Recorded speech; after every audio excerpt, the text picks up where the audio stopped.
شروع اللہ کے نام سے جو بہت مہربان اور نہایت رحم کرنے والا ہے۔ السلام علیکم، کیا حال ہے سب کا؟ امید کرتی ہوں سب بالکل ٹھیک ٹھاک ہوں گے، خیریت سے ہوں گے۔ میں بھی ٹھیک ہوں الحمدللہ۔ آج میں صبر کے بارے میں بات کروں گی۔ چلیں شروع کرتے ہیں۔ بزرگان دین نے بالکل صحیح فرمایا ہے کہ صبر 1000 عبادتوں کی ایک عبادت ہے، جس سے انسان روحانی اعتبار سے ترقی کر کے کہیں سے کہیں پہنچ جاتا ہے۔ اور اس صبر کی عبادت کے لیے یہ ضروری نہیں کہ کوئی بڑا صدمہ یا بڑی تکلیف پیش آئے تبھی انسان صبر کرے اور انا للہ و انا الیہ راجعون کہے، بلکہ روزمرہ کی زندگی میں جو چھوٹی چھوٹی باتیں طبیعت کے خلاف پیش آتی رہتی ہیں، ان پر بھی یہ پڑھنے کی عادت ڈالنی چاہیے۔ حضرت ام سلمہ رضی اللہ تعالیٰ عنہا فرماتی ہیں کہ حضرت صلی اللہ علیہ وآلہ وسلم نے ارشاد فرمایا، یعنی تم میں سے کسی کو کوئی تکلیف پہنچے تو اسے چاہیے کہ وہ یہ کہے، انا للہ و انا الیہ راجعون، یا اللہ میں اس تکلیف پر ثواب کا طلبگار ہوں، مجھے اس پر اجر عطا فرمائیے اور اس کی جگہ مجھے کوئی اس سے بہتر چیز عطا فرمائیے۔ نیز حدیث میں ہے کہ ایک مرتبہ حضرت صلی اللہ علیہ وآلہ وسلم کے سامنے چراغ گل ہو گیا تو آپ نے اس پر بھی انا للہ و انا الیہ راجعون پڑھا۔ اس سے معلوم ہوا کہ چھوٹی سے چھوٹی تکلیف پر بھی انا للہ و انا الیہ راجعون پڑھنا چاہیے، اور اس طرح روزمرہ پیش آنے والے چھوٹے چھوٹے ناگوار واقعات پر ہر مرتبہ صبر کی عبادت کا ثواب ملتا رہتا ہے۔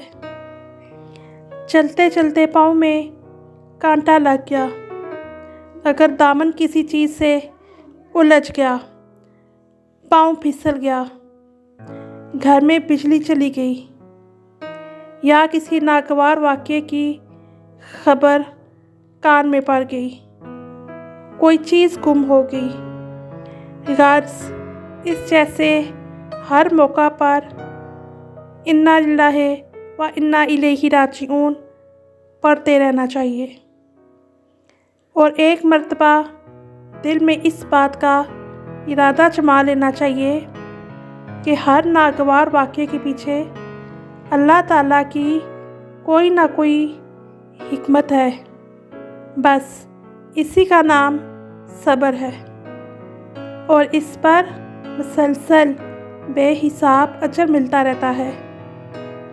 ایک اور بات بھی یاد رکھنے کے لائق ہے کہ جس طرح کسی صدمے کے موقع پر بے اختیار رو دینا صبر کے خلاف نہیں ہے، اسی طرح کسی تکلیف کے موقع پر اس تکلیف کو دور کرنے کی کوشش کرنا بھی صبر کے خلاف نہیں۔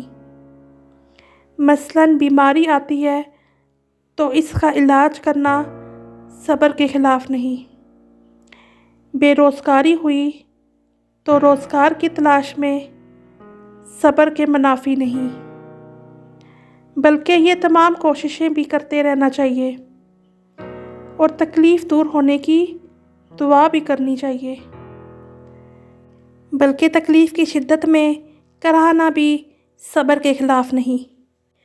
صبر و تحمل باہمت لوگوں کی صفت ہے۔ یہ لوگ کشادہ ظرفی قوت ارادی کے ذریعے آفات و مشکلات کا سامنا کرتے ہیں، اور اگر ہم یا آپ صبر نہ کریں تو کیا کر سکتے ہیں؟ کیا صبر کے علاوہ اور کوئی چارہ ہے؟ کیا اس کے علاوہ اور کوئی راستہ ہے؟ ایک آدمی کا قصہ ہے کہ اس کی زندگی مصائب اور حادثات سے بھری ہوئی تھی، لیکن اس نے صبر اور اللہ پر توکل اختیار کیے رکھا۔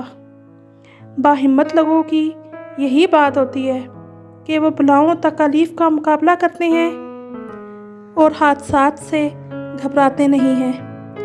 حضرت ابو بکر رضی اللہ تعالیٰ عنہ کی بیماری میں لوگ ان کے پاس آئے اور کہا، کیا ہم آپ کے لیے طبیب کو نہ بلا لیں؟ آپ نے فرمایا، طبیب تو دیکھ چکا ہے۔ لوگ کہنے لگے، اس نے کیا کہا؟ آپ نے فرمایا، اس نے کہا کہ میں جو چاہوں کروں۔ صبر اللہ کے واسطے ہونا چاہیے، صبر ایسا ہو کہ خلاصی کا یقین ہو اور حسن انجام کی توقع ہو، اجر کی طلب ہو، یہ نیت ہو کہ گناہوں کا کفارہ ہو جائے۔ صبر کریں، خواہ کیسی ہی شدید مشکلیں لاحق ہوں، چاہے سب راستے تاریک ہو جائیں۔ صبر ہوگا تو نصرت آئے گی، کہ تکلیف کے ساتھ آسانی ہے۔ دنیا میں بہت سے لوگ ایسے گزرے ہیں جن پہ ایسی مشکلات آئیں جیسے سر پر اولے پا رہے ہوں، لیکن وہ صبر سے حق کی راہ میں جمے رہے، پہاڑوں کی طرح ثابت قدم رہے۔ چنانچہ کچھ ہی مدت بعد ان کے سامنے نئی صبح روشن تھی، انہیں فتح مل گئی۔ ان لوگوں نے صرف صبر ہی نہیں کیا بلکہ حادثات کا مقابلہ بھی کیا۔ اللہ تعالیٰ ہم سب کو ہر طرح کے حالات میں صبر کرنے کی توفیق عطا فرمائے، آمین۔ امید کرتی ہوں آج کا ٹاپک آپ کو بہت اچھا لگا ہوگا۔ اپنا بہت سا خیال رکھیں، مجھے دعاؤں میں یاد رکھیں۔ انشاءاللہ ایک نئی ویڈیو کے ساتھ پھر آؤں گی، تب تک کے لیے اللہ حافظ۔